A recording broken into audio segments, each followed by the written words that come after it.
Rádio Ritmo 104, em 104,7. Santo Antônio de Pádua, Estado do Rio de Janeiro. O ritmo da sua vida.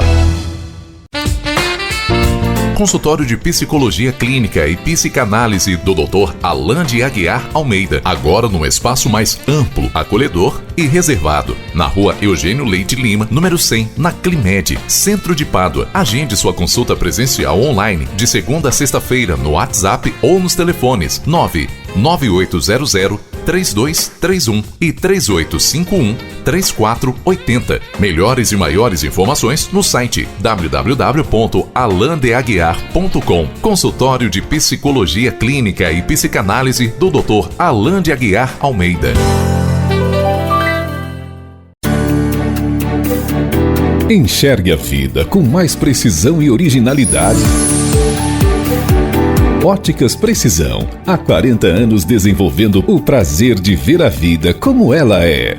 Óticas Precisão. Trabalhamos com as melhores lentes e armações. Marcamos seu exame de vista. Dividimos em até 10 vezes no cartão. À vista com 15% de desconto. E no crediário da loja em 6 vezes. Óticas Precisão. Rua dos Leites, no centro de Pádua. Porque seus olhos merecem o melhor.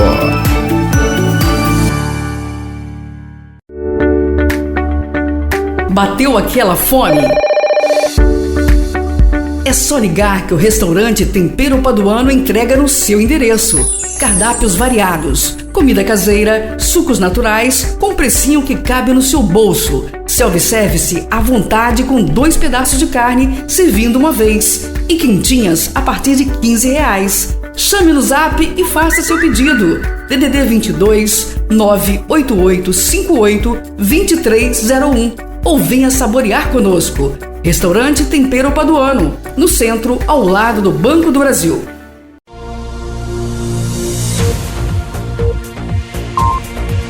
Microfone aberto. Entrevista com convidados.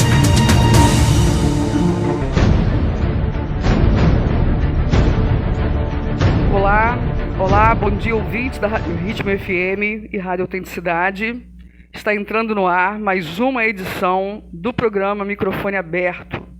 Hoje, dia 22 de abril de 2023, eu sou a jornalista Néia Gesualdi e tenho uma honra, um grande prazer de receber o veterinário doutor Antônio Cândido Leite. Vamos falar sobre o agro de um modo geral, levantar algumas questões para esclarecer dúvidas e será um bate-papo espontâneo como sempre. Eu agradeço muitíssimo a confiança e a presença do Antônio Cândido, que é uma referência na Embrapa, de um modo geral. E vamos falar sobre o agro. Bom dia, seja muito bem-vindo à Rádio Autenticidade e à Rádio Ritmo FM, Antônio. Obrigado, Néia. Eu que fico satisfeito de vir aqui conversar com vocês, numa oportunidade sempre bem-vinda aqui para nós. Sabe, eu agradecido porque até um certo orgulho, né? Nós estamos falando aqui de Santa Cruz e a terra da gente, então, como é a terra da gente, a gente sempre gosta de voltar, né? Então, estaremos aqui comentando sobre alguns problemas que tem principalmente na pecuária, nós vamos falar do agro, mas na pecuária, né? E tentando, né? Pelo menos esclarecer o máximo possível para as pessoas poderem pensar e agir para que tenha uma boa repercussão essa entrevista e, né, quem sabe ajudar as pessoas por aí. Antônio, esse bate-papo, vou fazendo um gancho aqui, para a gente lembrar alguns pontos, você poderia fazer um monólogo, você está acostumado com palestras, e a gente vai batendo essa bola aqui. Estamos em abril, sempre vem um receio da nossa região aqui, noroeste, norte e noroeste fluminense, está na divisa aqui, próximo também a Juiz de Fora, sobre a seca. E essa é uma questão, infelizmente, recorrente. Um ano mais, um ano menos, mas o pequeno produtor passa muito aperto com suas vacas de leite, com seu gado. E eu gostaria que você, de maneira bem didática, pensasse aí num sítio, né, numa propriedade pequena, vamos colocar aí a média de 3 hectares, não, 3 alqueires de terra, com gado aí de mais ou menos, no máximo 20 cabeças, né? Então eu gostaria que você desse uma aula, se possível, dentro dessa questão, para falar sobre como lidar com a seca que já está se aproximando.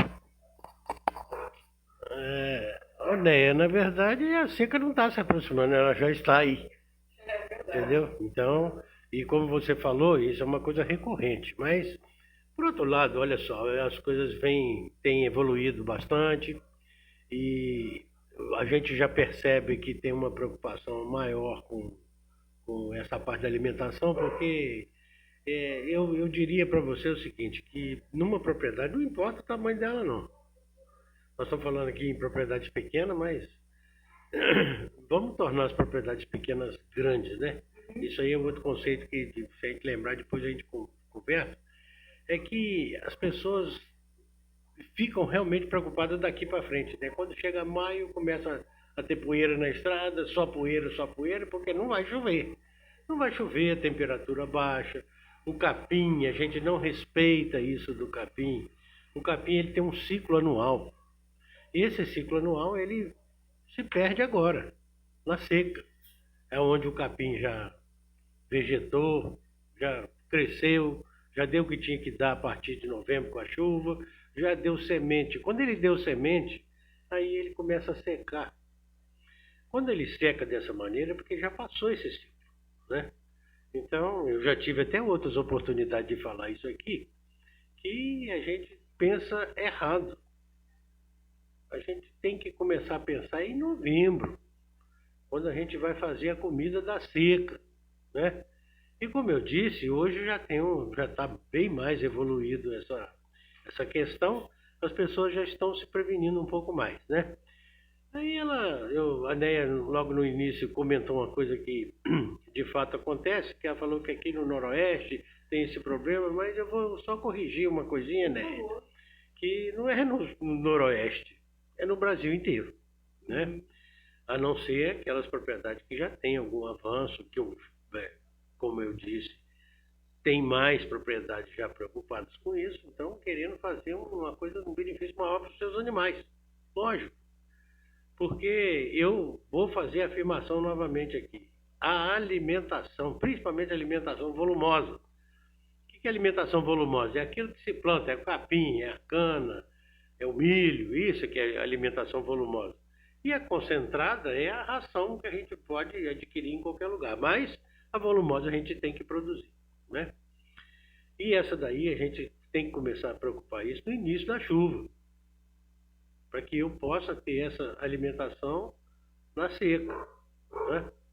Tem outros métodos para poder fazer isso? Tem, né? Quando você pega uma tecnologia, por exemplo, do balde cheio, que muita gente já deve ter ouvido falar aí, você consegue ter essa resposta desse crescimento desse capim com toda a tecnologia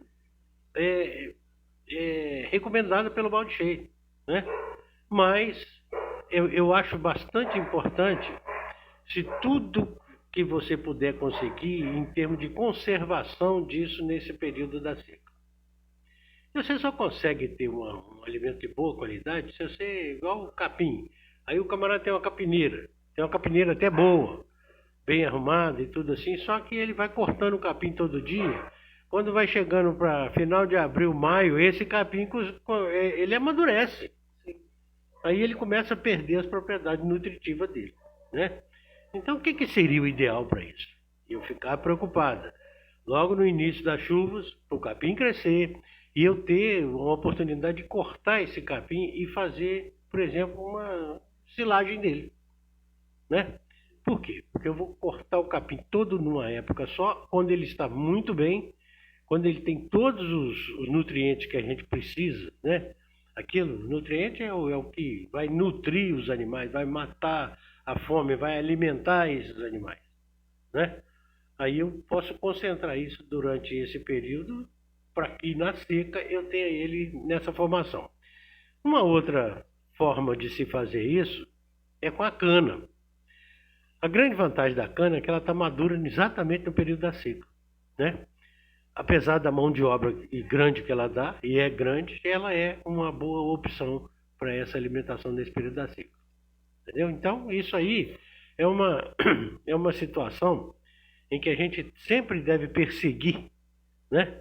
Para que eu tenha uma boa alimentação para esses animais. Porque, olha só, há uma tendência do indivíduo a querer comprar a saúde dos animais na loja, na farmácia, sabe? E eu sou muito favorável a todas essas lojas, porque elas ajudam a gente, mas aí fala assim, mas existe um medicamento melhor do que o outro? Não, não existe isso. Existe um medicamento dado na hora certa e tem que ser feito. Agora, eu não posso de jeito nenhum esquecer que essa alimentação ela tem que ser adequada, porque senão não adianta chorar. Quando chega nessa época, agora todo mundo começa a reclamar que não está chovendo, que a seca é brava. Todo ano eu escuto a mesma coisa e olha que eu já estou bem velho escutando isso há muitos anos, né?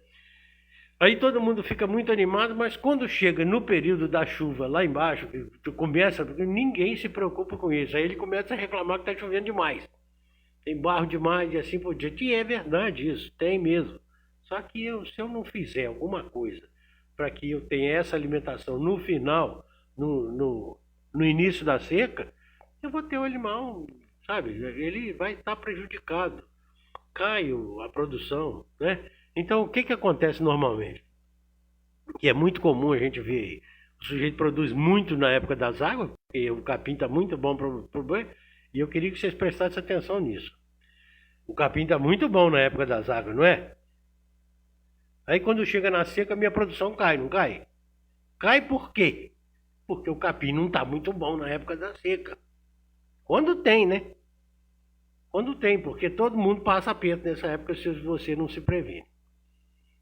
Bom, isso aí é uma questão que a gente pode até falar o dia inteiro sobre isso aí, assim, mas a alimentação é a situação mais adequada para que as pessoas tenham uma produção e produtividade maior dentro da sua propriedade.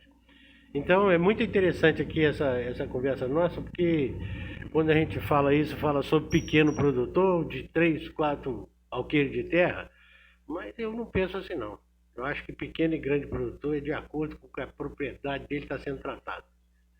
É de acordo com o que o indivíduo está pensando em fazer para a produção dele.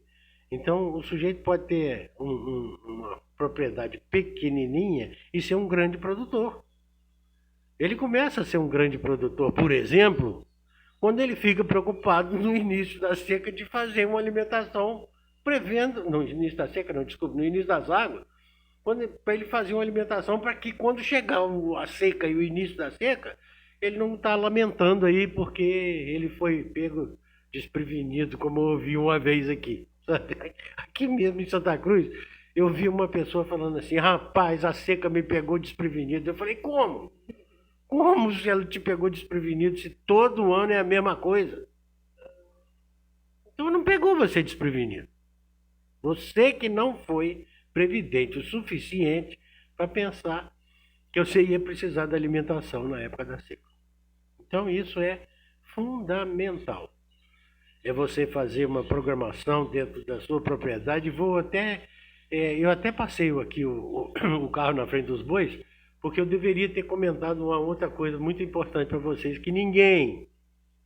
Eu não vou dizer para você ninguém não, porque tem propriedades hoje muito bem estruturada para isso, mas uma boa parte dos proprietários, ele não sabe de nada que acontece dentro da propriedade dele. Olha só, se uma vaca pariu hoje, por exemplo, não custa pegar um caderninho e anotar lá em algum lugar que dia que a vaca pariu, o que foi, nasceu macho ou fêmea e assim por diante. Por que disso? Isso é importante, você ter anotações do que acontece dentro da sua propriedade, para lá no futuro você fazer uma análise disso, saber o que de bom você tem, o que de ruim, o que você pode evitar. E tudo isso deve ser anotado. Por exemplo, se você compra, por exemplo, qualquer coisa lá na loja, um insumo qualquer lá, um medicamento, um adubo, uma coisa qualquer, se você anotar, porque você vai ter que pagar esse adubo, esse medicamento, coisa, com a sua produção. Senão, onde é que você vai tirar dinheiro? Você entende? Olha só o que nós estamos falando. Então eu tenho necessidade de fazer uma anotação de tudo que acontece, que é para no final de algum tempo eu pegar aquilo e ver o que eu estou fazendo de errado. Ou de certo, né? Porque muita coisa que eu estou fazendo é boa também, né? Não vamos pensar só no errado. Eu quero pensar que eu vou fazer uma coisa para poder ter um progresso lá na frente, alcançar algum índice bacana que eu quero fazer da minha propriedade. E nisso daí, olha só, eu deveria ter falado isso primeiro, mas a gente começou logo na alimentação. Por quê? Porque se eu tiver essas anotações bem feitas, eu vou poder fazer uma anotação boa de como é que eu vou fazer uma capineira, como é que eu vou adubar essa capineira, o que eu vou ter que reservar de dinheiro para comprar esse adubo. Você entendeu? É coisas assim. Isso chama-se memória de ação. Essa memória que eu tenho da minha propriedade está escrita e eu não preciso ficar lembrando disso. Você quer ver um negócio? Vamos lá começar naquele parto que eu falei. O sujeito pariu a vaca hoje assim e tal, mas ele não anota nada.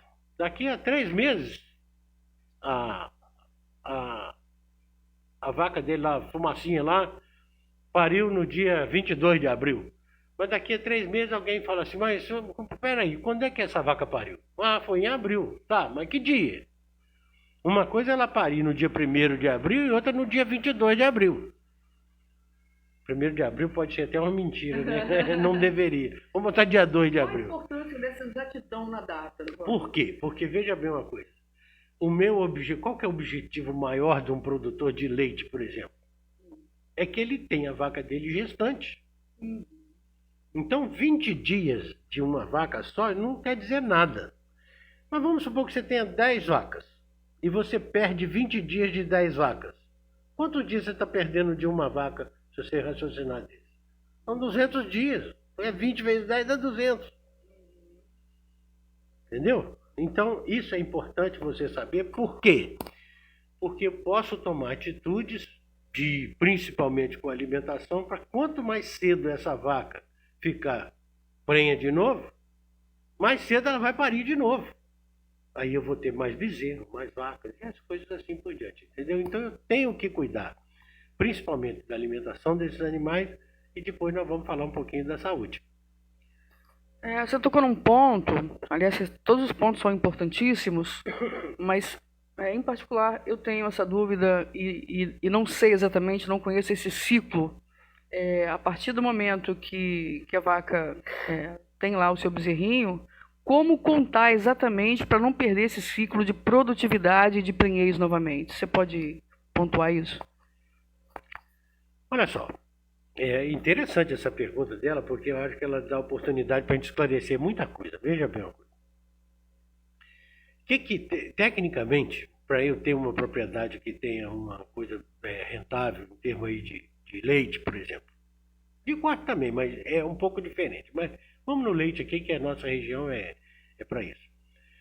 É que eu deveria ter um intervalo entre um parto e outro, chama intervalo de parto, de pelo menos 12 meses. Isso isso significa o seguinte, a sua vaca vai parir todo ano. Então, se ela pariu hoje, no dia 22 de abril, para ela fazer um ciclo de 12 meses, ela tem que ficar prenha de novo nos próximos 90 dias. Como é que eu tenho que fazer essa conta? Os primeiros 20 dias, a vaca está limpando daqueles restos do parto. É a placenta que ficou lá dentro, ela tem que limpar o útero. O útero, como é que ele se limpa? Ele se limpa principalmente dando cios.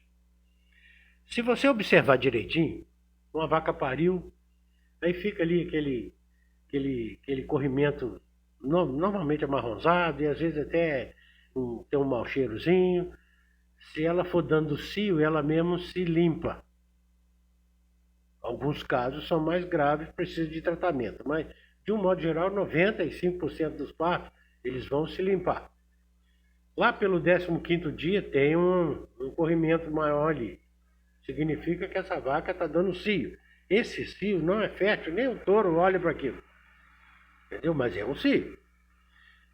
Se eu tenho cio da vaca, cada ciclo de reprodutivo da vaca é de 21 dias em média. Tem uma variação de 18 até 23 dias, mas a maioria é de 20 e 21 dias. Se eu contar do dia 15, como mais 21 dias, vai dar lá pelo 36º dia, mais ou menos, por volta disso aí, ela deve dar outro cio. A partir desse cio, ele pode ser aproveitado. O ideal seria o terceiro cio. Você entendeu? Mas quando eu falar no terceiro cio, eu já estou lá pelo 52º, terceiro dia, né? 52 dias, aproximadamente. Aí eu ainda tenho mais um mês, ainda mais 2 cios para emprenhar essa vaca. Só que é o seguinte, gente, presta bem atenção, a reprodução do animal, a reprodução, o fato de uma vaca ficar gestante e gerar outro bezerro, significa que, primeiro, a mãe, ela tem que se manter viva para gerar outra vida. O que acontece aqui no Brasil, de um modo geral, como nós estamos falando, é que dificilmente você tem uma propriedade que tenha 12 meses de intervalo de parto. Por quê? Não tem uma alimentação adequada no início. A vaca tem que produzir leite. O fato dela estar produzindo leite requer muito esforço do organismo dela para produzir o leite. Então, ela come para produzir o leite, então ela para de dar cio. Ou se ela dá cio, ele não é tão fértil assim como a gente imagina. Então fica toda a vida. O que acontece? No nosso meio, aonde deveria ter um intervalo de parto de 12 meses, costuma ter de 2 em 2 anos. Então você leva muito tempo. Tem vaca que, sabe, o sujeito fica lá com a vaca dele, então fica dando leite toda a vida, passa dos 10 meses, às vezes mais de ano, e o camarada está achando que aquilo é uma vantagem, que ela está com mais de ano dando leite lá assim, só que ele não raciocinou que se ela voltar a parir com 1 ano, ela vai adiantar, vai dar mais leite, porque toda vaca dá mais leite no início da lactação, então ele está perdendo esse leite. E perdendo cria, lógico. Né? Uma vaca que devia estar parindo de ano em ano, ela está parindo de 3 em 3 anos, porque 2 anos vazia e ainda tem mais 9 meses aí. E fica isso lá no pasto, ocupando o pasto. Desculpa te cortar, mas acho que essa pergunta também talvez possa ajudar as pessoas que estão nos ouvindo. A cobertura, né? O touro. Vamos colocar 10 vacas num espaço X. Um touro é suficiente para cobrir essas 10 vacas? Como é que a gente faz esse cálculo para não perder a cobertura e produção e prenhez? Olha, eu posso responder isso de uma maneira muito rápida falando o seguinte, que um touro é ideal em torno de 20 a 25 vacas para um touro. Se tiver tudo certinho, com alimentação adequada. Tá? Se eu prender o touro e fornecer a vaca no cio para esse touro, a cada vez que ela dá cio, aí o que vai acontecer? Eu posso até aumentar o número de vacas, porque eu não vou ter o desgaste do touro andando procurando vaca. Entendeu? Mas de um modo geral, um touro para cada 20, 25 vacas é o suficiente para isso, se tiver alimentação adequada. Se você observar bem, as vacas vão dar muito cio no período das águas. Por quê? Porque tem uma alimentação melhor. Por que tem uma alimentação melhor? Porque o capim está na hora dela comer. Tá? Quando chega na seca, a vaca emagrece demais. Uma vaca magra, ela não dá um cio com tanta facilidade assim, porque não tem energia. A energia toda que ela tem está produzindo para leite.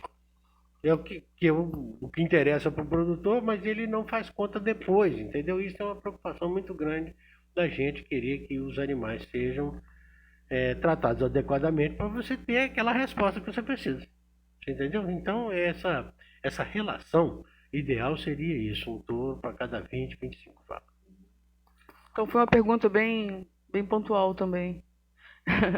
Antônio, voltando um pouquinho, a gente vai falar da seca e voltar sempre na produção de leite e prenhez, que é um assunto, acredito, muito importante nessa pauta. No ano passado, a seca foi bastante pesada aqui. Estou falando aqui, para quem está nos ouvindo, estamos em Santo Antônio de Pádua, norte e noroeste fluminense. Por isso que eu pontuei que a seca aqui. Na verdade, tem que pensar de maneira global ou até, né, nacional, porque estamos falando de um país que tem essas características climáticas e tal.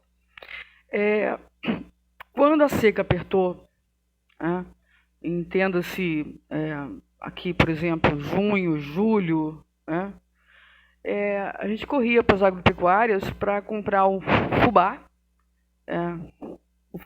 que é o básico, eu entendo como básico, se eu estiver errada, me corrija, por favor, e o sal, o falado muito, sal 30 seca. A gente pode chamar essa mistura de um arroz com feijão para o boi, que é o gado? O que é hoje a maneira de segurar o boi para ele não morrer? Eu sei que não é o ideal. O ideal é prevenir. Mas estamos ali com o boi não aguentando mais. O gado não aguentando mais. Não tem mais o que comer. Para segurar ele com nutriente, o que é o ideal? Isso eu estou falando do sufoco, tá? Olha, o fubá, ele é importantíssimo numa mistura, né, de ração para os animais, porque ele fornece energia, sabe? O sal, esse sal aí deve ser uma marca comercial.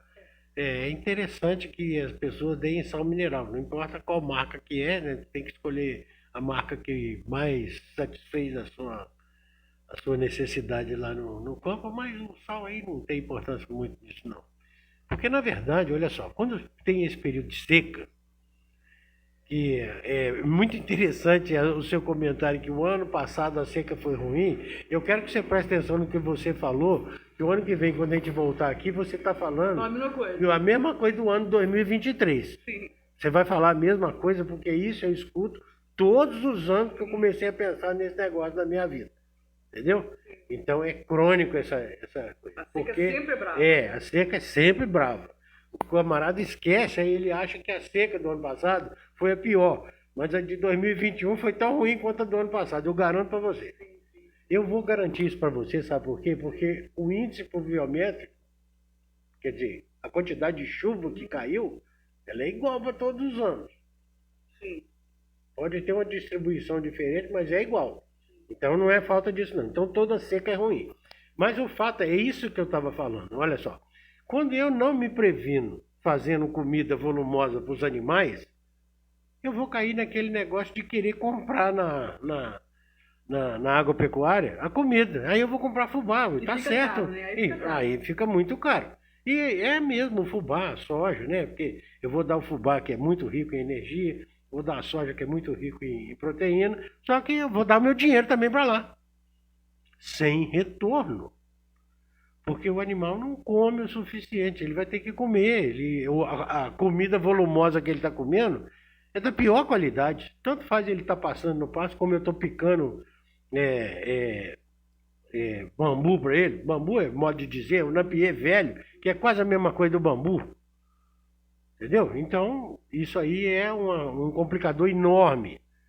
Então, não adianta, gente... Tudo bem, nós vamos esclarecer todas as questões que aparecerem aqui, tentar fazer isso, né? Mas eu tenho que me prevenir no início das águas. Para quem não se preveniu, acredite, eu não tenho muita solução para ele, a não ser ele correr na loja e comprar. Ele vai ter que fazer isso, senão ele vai perder os animais. E, tristemente, eu vou te falar um negócio. Quando chega lá para junho, julho, início de agosto, a gente não anda 2 quilômetros no meio rural sem sentir catinga de carcaça. Isso é animal que está morrendo de fome. Fome. Olha o que eu estou falando. Em pleno 2023, nossos animais estão morrendo de fome. E nós não estamos no Nordeste, não. Nós estamos no Sudeste. A gente fala muito do Nordeste, da pobreza, do Nordeste, pobreza. Aqui nós temos pobreza do mesmo jeito. Então a gente tem que se prevenir. Não tem, olha, eu não tenho uma solução mágica para falar para as pessoas que precisam de comida para os animais.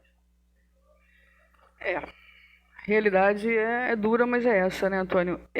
Para quem está ligando o rádio agora, só lembrando, está acontecendo aqui o bate-papo, e eu agradeço e me sinto muito honrada em nome da Rádio Autenticidade, que é a primeira rádio de Santa Cruz, a nossa Rádio Sem Fronteiras, e também através da Rádio Ritmo FM 104,7. Então, a transmissão do microfone aberto passa a ser através de 2 rádios, o que possibilita o alcance de um número maior de ouvintes, de pessoas que serão beneficiadas com as informações do Dr. Antônio Cândido Leite. Lembrando que o Antônio, além de ser nosso amigo, conhecido aqui em Santa Cruz, Santo Antônio de Padre e região, ele é uma referência importantíssima já há alguns anos através da Embrapa Gado de Leite e Embrapa de um modo geral, acredito.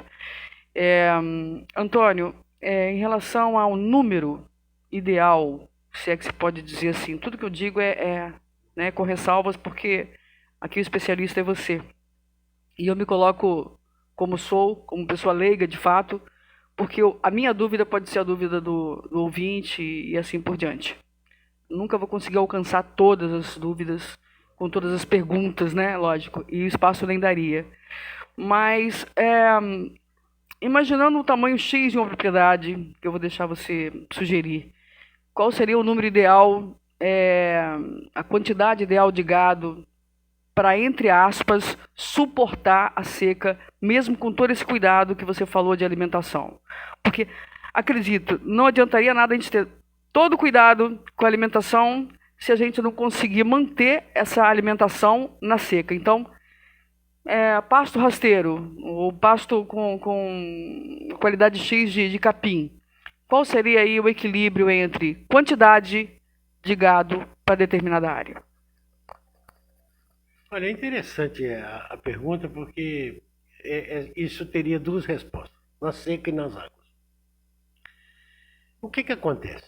Quando o camarada está com uma pastagem boa na seca, uma pastagem boa nas águas, aí o que acontece é que ele vai lá e compra mais animais. Uhum. O que é óbvio vai acontecer, que mais animais vão comer mais, porque veja uma coisa que ninguém pensa aqui. Na verdade, a maior praga do capim é o boi.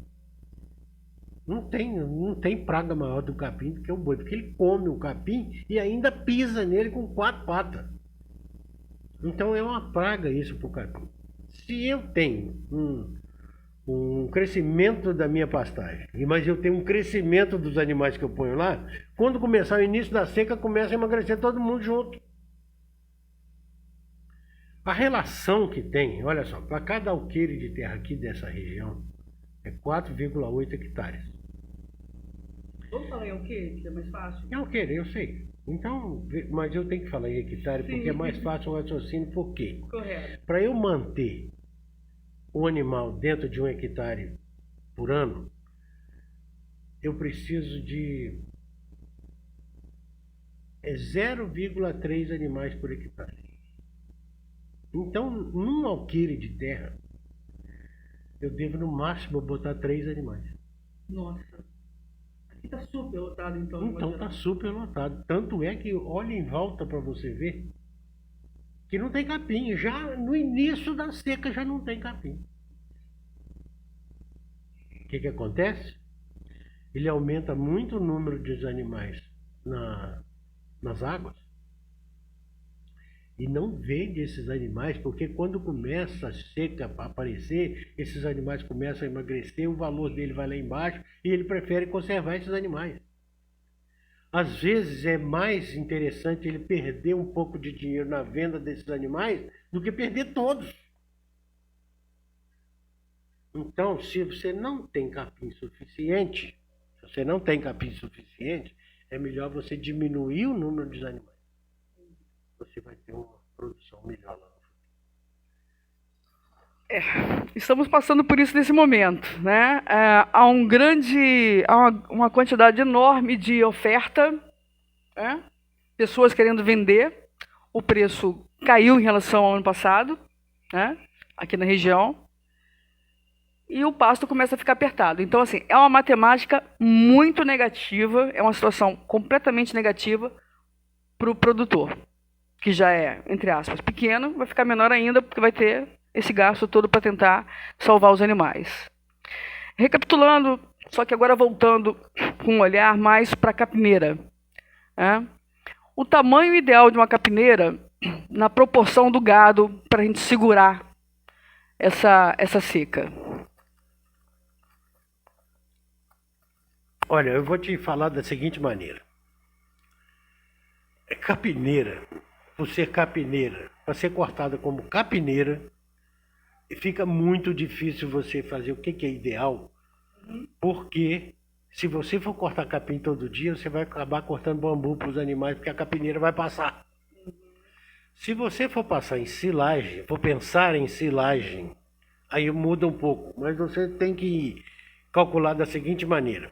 Cada animal, por dia, vai comer de 25 a 30 quilos de capim. Então você tem que calcular a quantidade de animais que você tem para ver quantas toneladas de silagem você vai fazer para vencer os 6 meses de seca. Então esse cálculo tem que ser em cima da quantidade de animais. Por quê? Eu imaginando que ele vai comer de 25 a 30 quilos por dia, é só multiplicar isso por 30 que eu vou saber quanto que eu vou fazer por tonelada por animal mês. Vezes 6, 7 meses de cunhado. Aí que eu vou ter essa coisa. Isso seria o ideal. Isso era o ideal para eu fazer como silagem. Como capineira de corte todo dia, fica muito mais difícil você... Não, a quantidade que o animal vai comer vai ser muito maior, porque ele tem espaço para isso, ele vai comer uma comida ruim. Que ele vai, talvez, matar a fome, mas não se alimenta, entendeu? Sustentar. Entende o que eu estou falando? Sim. Então, isso aí, se as pessoas forem de um modo assim razoável para ter e tratar direitinho, eu vou te dar um dado aqui interessante. Nesse projeto do balde cheio, nas águas, eles costumam botar até 7, 8 animais por hectare. Imagina bem. Não, por alqueire vai ser 6 vezes 5, 30 animais por alqueire. Enquanto que se eu não tratar, eu vou botar 3, 4. Mas tem que tratar direitinho, porque não tem milagre na história. Não existe milagre nisso. Se eu não fizer a coisa como deve, não existe milagre. Antônio, doutor Antônio para nós aqui. Repetindo, e é sempre bom lembrar, porque o ouvinte de rádio é muito rotativo. Então, se você está ligando o seu rádio agora e está ouvindo esse bate-papo, a pauta é uma pauta de interesse da nossa região, principalmente. Estamos falando sobre as possibilidades negativas da seca, a produção de leite, o manejo ideal, para como conseguir salvar e manter o seu gado saudável e produtivo, com o mínimo de gasto possível, né? Conta negativa possível. Antônio, em relação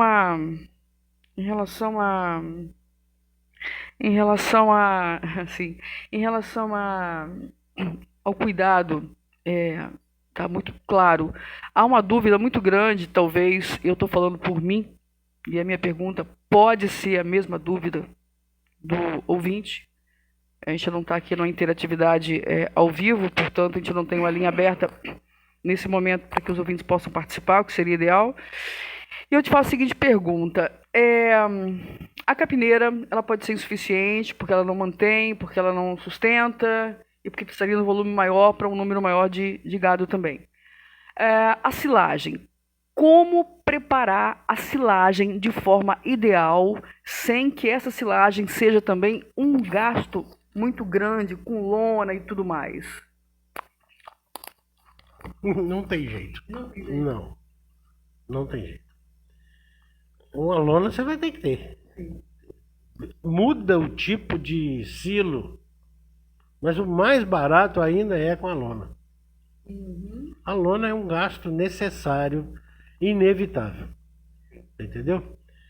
O maior problema que eu vejo nisso aí, né, é a pessoa cortar o capim, o milho, qualquer coisa que você quer fazer, silagem, no momento certo. Agora, esses gastos não tem jeito. Agora, uma coisa eu garanto para você, com todo o gasto da silagem, você vai ter mais resultado tendo esse gasto todo, mas você ter essa comida para você fornecer na época da seca. Eu vou reformular a minha pergunta, porque eu acho que a sua resposta é muito importante também nesse sentido. Quantos cortes é possível numa capineira para silagem e qual o momento ideal para fazer esse corte para aproveitar ainda mais esse plantio da capineira na silagem? E como preparar? Olha, isso é muito importante, essa pergunta dela, pelo seguinte. Depende do trato que você vai dar na capineira. Acredite, nada que eu estou falando aqui é fácil de fazer. Nada. E se alguém chegar para alguém e falar assim, não, eu tenho uma coisa muito fácil de se fazer, é mentira. Não existe nada fácil de se fazer. Então você tem que tratar essa capineira de acordo para você ter uma resposta. Então você tem vários tipos de capim para capineira. Então recentemente aí a Embrapa soltou um capim que é o capim-açu. E ele dá uma silagem espetacular, porque o volume que ele dá de silagem é muito grande. E o ideal de corte para ele varia entre 110 e 130 dias de crescimento, de acordo com o trato que você dá para ele. Porque o camarada quer botar um capim lá e não bota adubo, não bota nada e quer um resultado. Não adianta. Se você quer fazer lá, você tem que fazer uma adubação. Periodicamente, pelo menos uma vez por ano, você fazer uma análise de solo. O pessoal da Emater aí pode ajudar, o pessoal do Balde Cheio pode ajudar. Pode recorrer a eles, que eles podem te ajudar. Aí você vai ver exatamente quanto de adubo você vai botar nesse capim para que você obtenha um resultado bom, sabe? Mas o corte do capim, nesse capim, eu vou dar um exemplo que varia de capim para capim. Você teria que ter essa informação de alguém que possa dar, talvez o pessoal da Emater também possa te orientar nisso, é que entre 110 e 130 dias você faz esse corte do capim-açu. Um colonião, por exemplo, que dá outra silagem maravilhosa, você precisa de uma máquina mais especial para cortar ele, com 70 dias você está fazendo silagem por aí, entendeu? Mas isso vai variar, eu não tenho uma fórmula matemática para todos os capins, tá? Mas isso aí você faz. Aí durante o ano, olha só, esse capim vai alcançar isso nessa quantidade de tempo no período das águas. No período da seca ele vai demorar um pouco mais. Mas teria que ter uma orientação técnica para falar para cada produtor. Eu não tenho essa fórmula aqui para você falar. Mas um agrônomo, ele pode te ajudar aí com muito mais facilidade. Vou apertar um pouquinho a pergunta aqui, eu não sei se é possível a resposta. Para a gente conseguir em torno de 20 a 25 quilos de capim, dia, que é o ideal para cada bovino, para que se mantenha saudável, isso no plantio, numa área plantada, corresponde a quantos metros quadrados? Eu não tenho esse dado assim não, porque normalmente a gente corta tudo e essa quantidade que você já diminuiu, eu falei de 25 a 30, você já está botando de 20 a 25, já está querendo economizar para não dar para o animal. Não é isso não. Sabe? É que nós estamos falando de uma quantidade de capim que você vai dar no coxo para o animal. Agora, qual é a quantidade que você tem que cortar para fazer isso? Eu realmente não tenho essa numeração não. Eu falei que eu ia apertar na pergunta de resposta quase impossível, né? Matematicamente falando. Porque tem é irregular, né? Também é um crescimento e depende do tempo, da chuva e tudo mais. Em off, estávamos conversando sobre o que iríamos falar. E aí, falamos sobre a vacina. Não vou entrar na questão da vacina como um cronograma comparando Rio com Minas, que eu sei que há uma diferença e você atua mais em Minas. Mas, de um modo geral, doutor Antônio, quais são as vacinas ideais e por quais motivos elas são indispensáveis no histórico anual do bovino? É interessante a pergunta porque, por exemplo, no caso de aftosa, hoje Minas Gerais já está considerada livre sem vacinação. Então, quer dizer, a partir desse ano não vai ter mais vacinação de aftosa em Minas Gerais. No estado do Rio, ainda tem a vacinação. Eu acredito que breve nós vamos ficar também sem a vacinação daqui da aftosa. Mas veja bem, além da aftosa, porque no estado do Rio, porque é uma vacina obrigatória, nós temos o caso de raiva, que ela não é uma vacina obrigatória, mas ela é impositiva, por quê? Porque mata e é perigosa, ela pode passar para o ser humano. Recentemente, agora, semana passada aí, em Minas, aqui, Minas não, no Espírito Santo, um senhor pegou a raiva de um bovino. Eu não sei o que aconteceu com ele, mas provavelmente já deve ter morrido, porque não tem cura. Mas ele estava hospitalizado e eles estavam tentando tudo que fosse possível, mas é praticamente uma doença fatal. Então, se pegar, é raríssimo pegar no ser humano, mas se pegar não tem jeito. E animal que pegou a raiva também não tem jeito, vai morrer. E nós já tivemos um caso de raiva até aqui em Santa Cruz, que eu pedi para fazer o diagnóstico. Aqui é. Então, raiva tem para todo lado. Então, a raiva é também uma vacinação, ela é impositiva, ela não é obrigatória. Vacina obrigatória é vacinar contra brucelose, as bezerras de 3 a 8 meses. Não se vacina macho de brucelose, contra a brucelose. Vacina só as fêmeas uma vez na vida entre 3 e 8 meses. Eu sempre recomendo a vacinação com uma vacina chamada B19. A minha recomendação é essa, não outra. Existe outra por aí que eu não recomendo. A B19 é para? Brucelose. E essa é uma vacina obrigatória. Que todo órgão de defesa quer que você exige que você faça. Outra vacina que eu acho que é impositiva é de carbúnculo.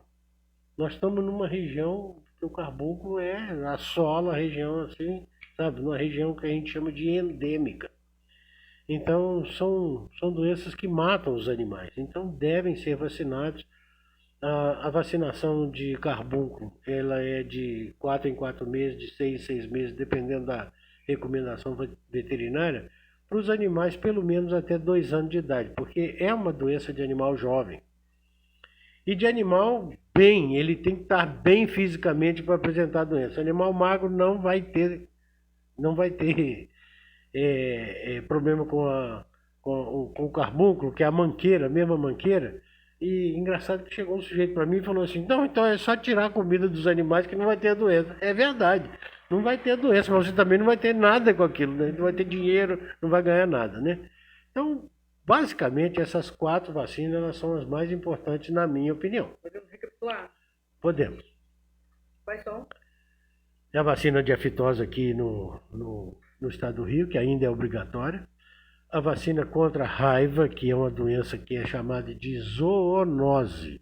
Toda vez que você ouvir essa palavra zoonose, significa que são doenças que afetam os animais e o ser humano. Quer dizer, passam dos animais para o ser humano. A vacina de brucelose, que são fêmeas entre 3 e 8 meses de idade. Com um detalhe aí, não deixem vacinar as fêmeas de vocês com menos de 3 meses. Agora, como é que você sabe que ela tem menos de 3 meses? Só se tiver um controle, na verdade. Exatamente, você tem que ter o controle para saber, entendeu? Tá vendo? Aquela vaca que pariu no dia tal. E a vacina contra manqueira. Essas 4 vacinações, elas são muito importantes. Deixa eu só complementar, porque tem outras doenças que podem ser prevenidas com vacinas. Mas aí depende mais da opinião do veterinário, da condição clínica do animal, o que ele está apresentando. Existe aí outras doenças que podem ser controladas também por vacina. Mas essas 4 que eu falei, aftosa, raiva, brucelose e carbúnculo sintomático, eles devem ser vacinar em todos os animais da propriedade. Pessoal, rolando por aqui o programa Microfone Aberto, esse bate-papo sempre importante, porque se preocupa com a pauta para atender demandas, para suprir algumas curiosidades e necessidades dos nossos ouvintes. Hoje falando sobre a criação e manutenção da produção bovina. Conversando com o médico veterinário, o Dr. Antônio Cândido Leite, lembrando que é uma referência muito importante em Minas Gerais, no Rio de Janeiro, e principalmente para nós aqui da região noroeste fluminense, por ser nosso amigo e em pessoa que confiamos e temos, logicamente, maior respeito e acatamos o que ele nos diz. Doutor Antônio, em relação à quantidade de vacina ideal que pode ser dada no mesmo dia, no mesmo horário, no tronco ali. Essa é uma dúvida que eu tive também, e talvez seja de outras pessoas. Até quantas vacinas, quais vacinas e quais os cuidados que se deve ter em não misturar uma determinada vacina? Essa pergunta é boa ou é ruim? Essa pergunta é ótima, sabe? Porque existem... eu vou ter que ser um pouco técnico aqui, mas é muito interessante porque é uma questão que todo mundo faz. Olha só, como eu tenho várias vacinas, nós chamamos os agentes da vacina, ou que causam doença, de antígenos. Então, a brucela, por exemplo, que causa a brucelose, ela é um antígeno. O vírus da febre aftosa, que causa a fitose, é um antígeno, e assim por diante, né? Mas olha só o que eu estou falando. Tem a brucelose, que é causada pela brucela bovis, tem o vírus da aftosa, você tem uma bactéria do carbúnculo. Então são antígenos diferentes, certo? Quando eu injeto isso no animal, eu vou ter uma resposta de anticorpo. O anticorpo é a defesa que o animal cria para combater aquele antígeno. Vai ser diferente para cada um. Então a resposta para cada antígeno vai ser única. Portanto, se eu não tenho a viabilidade de marcar dias para fazer vacinas diferentes, eu posso aplicar todas elas no mesmo dia. Inclusive, se você for no mercado aí, você vai encontrar vacinas que têm um tanto enorme de antígenos diferentes que você aplica na mesma vacina. Então não tem problema, você aproveita que o animal está passando ali, se tiver um tronco, né, uma coisa rara isso nas propriedades, um brete para o animal passar, você aproveita e pode vacinar todo mundo. A resposta vai ser para cada um diferente, porque o organismo é capaz de fazer isso. Você fez uma colocação aí que eu realmente não conhecia, acredito que muitos ouvintes também não. Existe uma vacina unificada, substância unificada de todas as vacinas básicas no mesmo frasco, é isso? Não. Aquelas 4 que eu falei, elas são separadas. Quais as 4 que você falou mesmo? A fitose, a brucelose, o carbúnculo, a raiva. Sim. Agora tem outras vacinas que você encontra no mercado, tem um monte de coisa. Sim. Eu nem me lembro aqui quantas coisas são lá dentro. Quantos antígenos tem lá dentro, né? Mas isso pode. Algumas vacinas, elas podem estar juntas, esses antígenos juntos, que eles vão dar resposta. Não tem problema não. Mas eu não posso fazer todas num frasco só. Entendeu? Das 4 que eu te falei. E tem algumas outras que são independentes também. Tá? Não todas estão misturadas, não. Então, eu vou só recapitular a pergunta, que eu acho muito importante o entendimento em relação a esse procedimento. Até 4 vacinas dessas que você falou podem ser dadas ao mesmo tempo. É isso que eu entendi? Não, você entendeu isso, pode ser, não é 4 vacinas, não, é quantas puderem. Ué. Porque o organismo vai responder para cada agente agressor, quer dizer, o antígeno, para cada antígeno, eu tô com uma certa dificuldade de falar antígeno aqui, porque eu tô com medo das pessoas não entenderem, mas cada micróbio daquele que eu estou injetando vai ter uma resposta de defesa para ele, entendeu? Obviamente que eu não posso dar 20 vacinas no mesmo dia para os animais, até porque não precisa disso, certo? Mas eu posso dar 2, 3, 4 vacinas no mesmo dia aproveitando. Quer ver uma coisa? É muito interessante a pergunta, porque no gado de corte, por exemplo, não é igual o gado de leite que está toda hora no curral. No gado de corte eu tenho épocas que eu vou lá e pego. Então de 6 em 6 meses eu trago aquilo no curral. Aí eu aproveito, né? E dou aquelas vacinas todas que eu estava querendo naquele momento ali, porque eu não posso lá todo dia pegar um gado que praticamente tem uma vida meio selvagem lá, entendeu? Então eu aproveito isso e faço essa vacinação. Você até adiantou agora a resposta em relação à pergunta que eu ia fazer sobre o período entre uma vacinação e outra num gado de corte. Então, 6 em 6 meses em média. Num gado de corte que lida com corte, só corte, mais ou menos de 6 em 6 meses. Antônio, estamos quase chegando aqui no final do nosso bate-papo, no máximo 1 hora de bate-papo, poderíamos ficar até mais, mas também iria cansar o nosso ouvinte, a gente pode deixar isso para outra hora.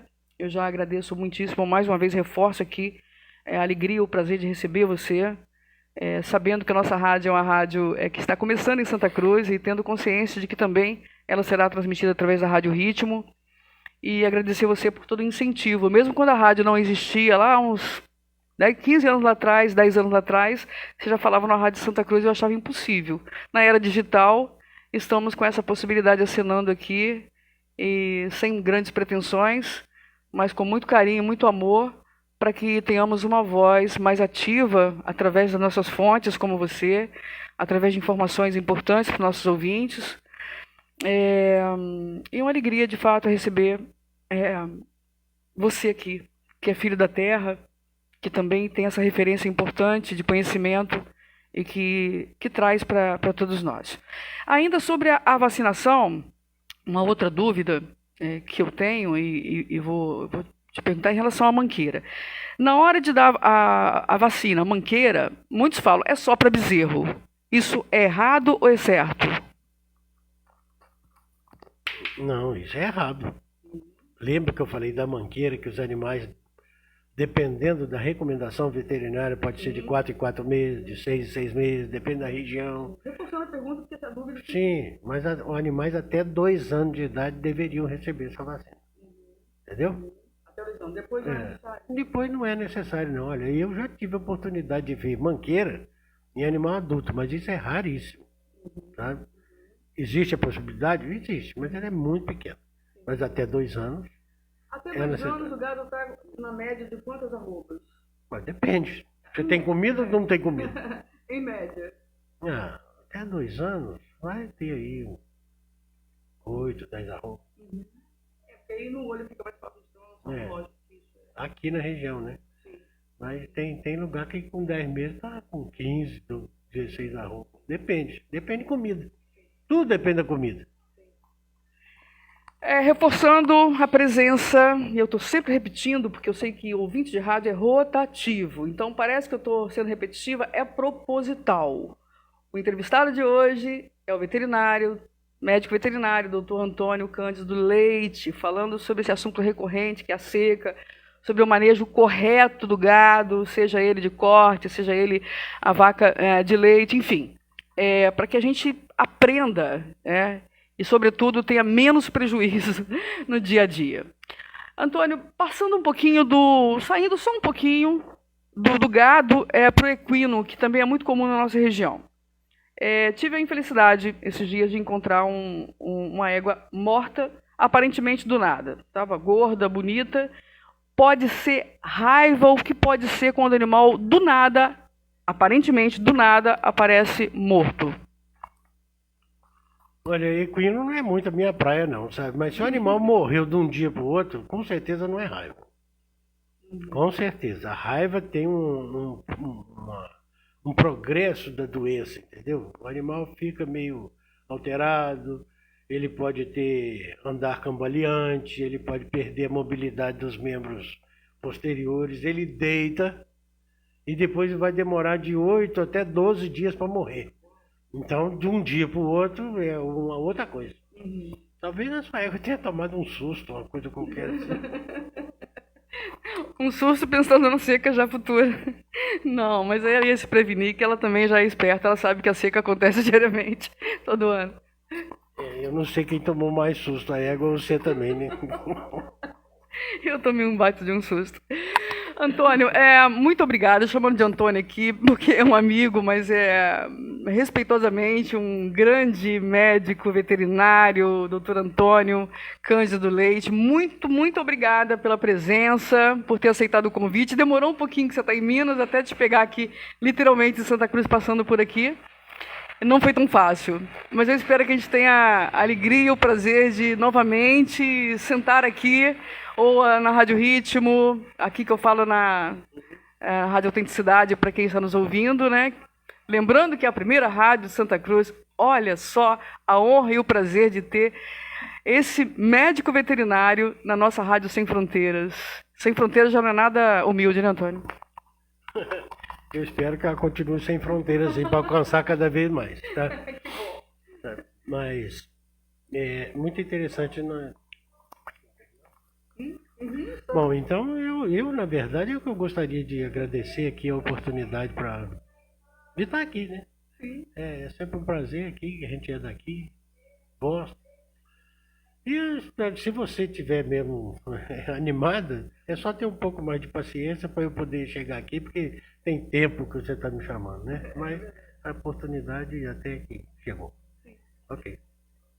Lembrando que não é a primeira vez, né? Essa já é a terceira ou a quarta vez. Então eu estou sempre chamando, né? E nem sempre vai dizer sim imediatamente, mas na medida do possível, o Antônio sempre é muito fácil de ter acesso a ele. E nós agradecemos, sobretudo, pelas informações fundamentais. Ouvintes da Rádio Ritmo FM, esse é o programa Microfone Aberto, que vai ao ar sempre aos sábados, das 10 às 11 da manhã.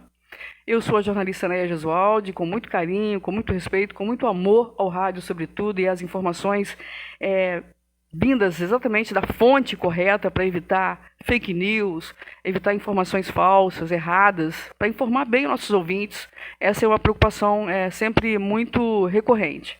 Mais uma vez agradecer ao Antônio e perguntar para ele o seguinte: qual foi a pergunta que eu não fiz?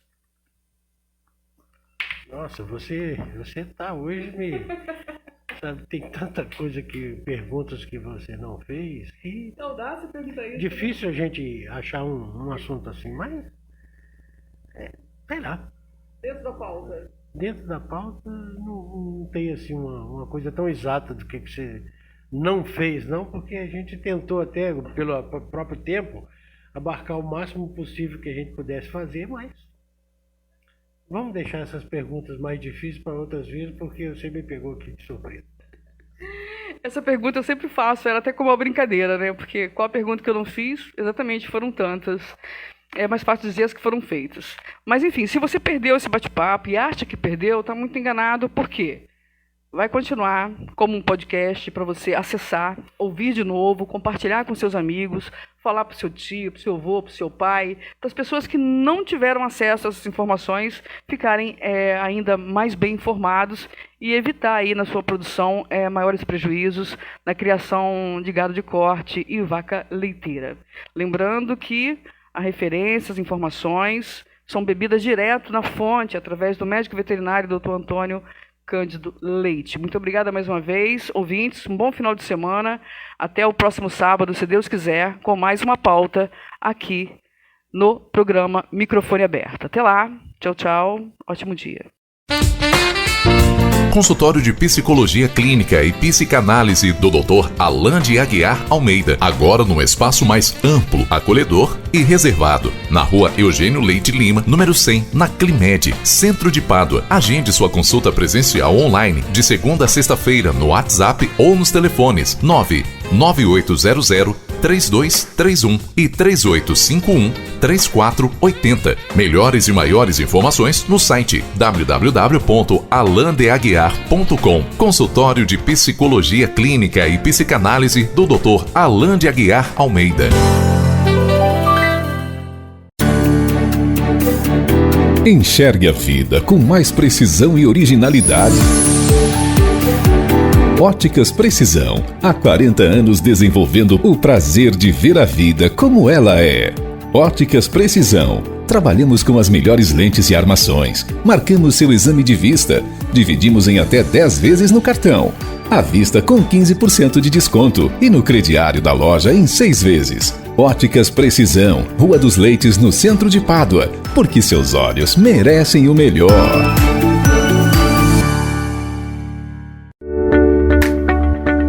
Bateu aquela fome? É só ligar que o restaurante Tempero Paduano entrega no seu endereço. Cardápios variados, comida caseira, sucos naturais, com precinho que cabe no seu bolso. Self-service à vontade com 2 pedaços de carne, servindo uma vez. E quentinhas a partir de R$15. Chame no Zap e faça seu pedido. DDD 22 988 58 2301. Ou venha saborear conosco. Restaurante Tempero Paduano, no centro, ao lado do Banco do Brasil.